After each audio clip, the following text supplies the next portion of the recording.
Circling back to the first conference road trip, 85-77, got the win against Purdue Northwest, 76-68.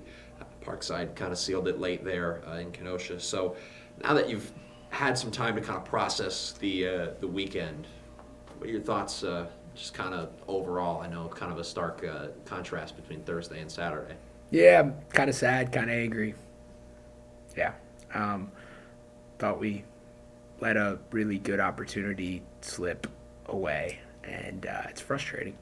And I think we right now are good, but we can't be consistently good enough to be great. So it's frustrating.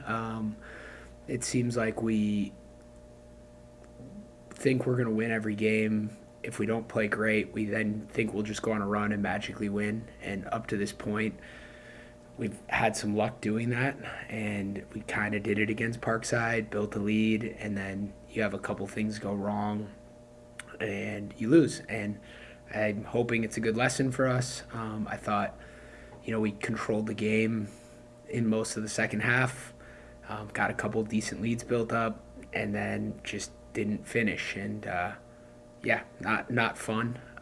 But a road split, I guess we'll have to live with it. I think the key word from that, Coach, was just frustration.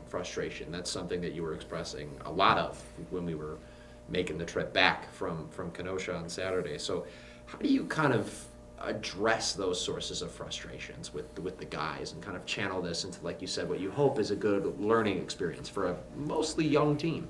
Yeah. I think we've had enough success early on this year, and with how young we are, I think even like we lose to St. Cloud, but then we come back and beat Duluth, so it doesn't sting as much because the next day you get this really positive afterwards. And Hillsdale, we had no juice, so maybe this is the first time we've really like felt the actual pain of losing, where it's lingered and stuck. And I think we have to take that and have a great week of practice. And I said to our guys going into Duluth, the problem is if we played well against St. Cloud, we'd win because we're better. And if we played great against Duluth and Duluth played great, we'd lose.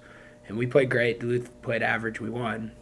It's kind of the same thing heading into this week where, yeah, we can play great, but Ferris is also great. So I don't know, it's hard when you blow games you should win because there's some games on your schedule that are really, really hard, and this being one of them.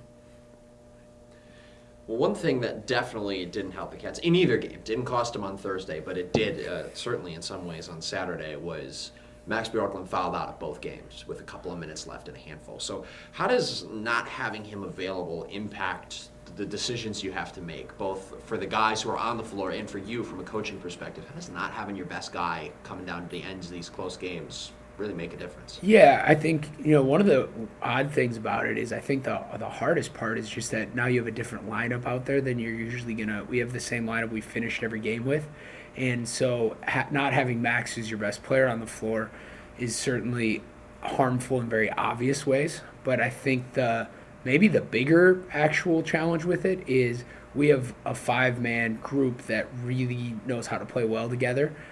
We have 4 guards on our team right now that aren't redshirting, and we have closed every game with all 4 of those guards on the floor until this weekend.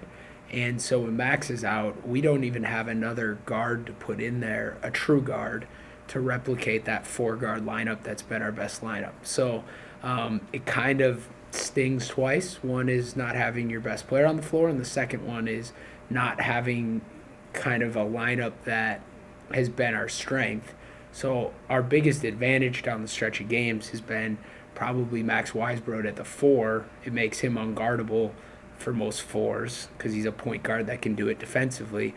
We couldn't do that in those games to end the game. And I thought that was probably even a bigger problem than not having your best player, which already isn't great. So, yeah, that's a good point, and it certainly didn't help. And that sounds like that could be a problem with Ferris this week because even if Max was playing a 4, Ferris might have a 4 that could overcome him.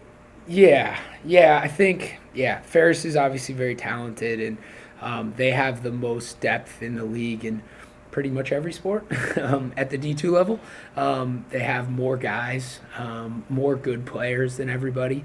And I think that's, one thing we are getting better at is having the depth to be able to battle with the Ferrises of the world. And, I kind of think this year we might have the second most depth in the league to Ferris, and we're going to need that depth in this game.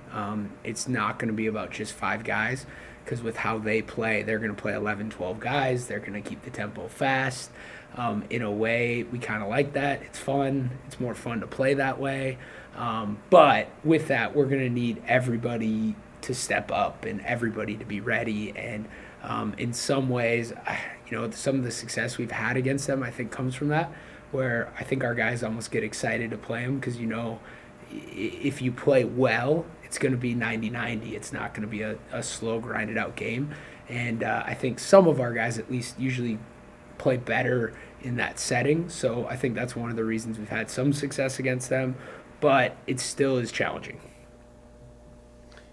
And one of the things that I've kind of noticed from watching our games over the past couple of weeks, we talked about it a little bit after the Duluth game when Austin Andrews had a really big night in the post. We said, that's okay, because that's not really what they do on offense, and if they're doing that, that means they're not really playing their game. Mm-hmm. Well, the last 2 games, Alou Dillon had a big night in the post for the Pride.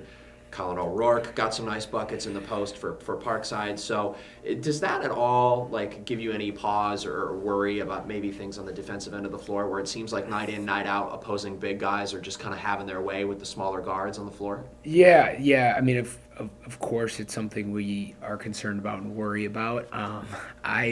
The biggest challenge right now is if our guards are guarding the other big guys, there's at least a chance. If our young big guys are matched up on big guys, it is a basket so fast your head will spin. And actually, I think Parkside's the first team to have figured that out. They stopped trying to post up our guards with the big guy on the switch, and they just started posting up our big guys with their big guy. And then we went from having somewhat of a chance, because at least we can force turnovers and kind of get teams out of rhythm, to they just went at our guys. And we have young big guys. I think at the forward spots in college basketball, you should never play young kids. You should always have old kids being your main guys.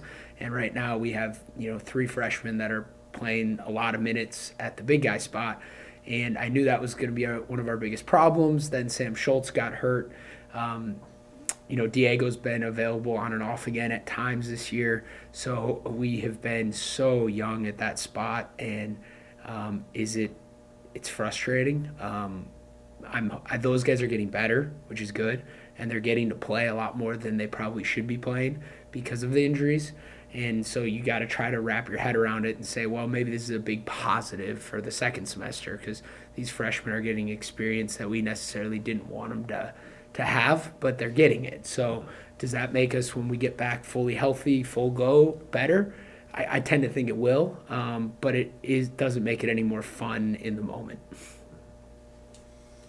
We've talked a little bit about Ferris already, but you got Ferris coming to the house on Friday, and Lake State coming on Sunday. So, Coach, your thoughts on those matchups? Yeah, I think these are fun ones. They're 2 games that we care about a lot. I think you care about all your conference games, but I think these are games that in the past have been very fun and very sad, and we've had both emotions. Last year we got swept at home by Ferris and Lake State.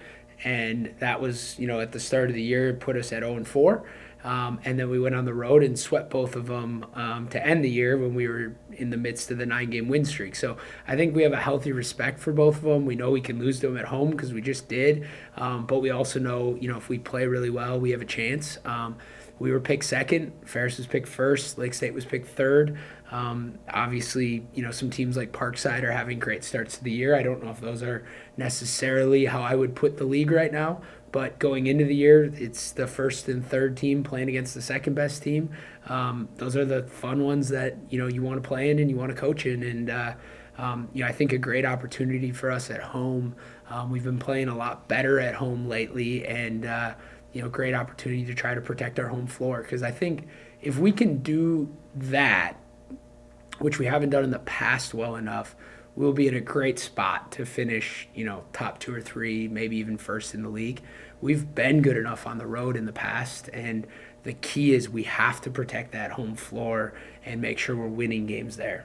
Teams like Ferris and Tech the last few years, they go almost undefeated at home, and they do about what we do on the road, which is, split most, every now and then get a sweep, and we got to be better at home. And I'm looking forward to seeing if this group with a little more firepower and experience can kind of make the home floor something where it matters and we get wins regardless of who we're playing.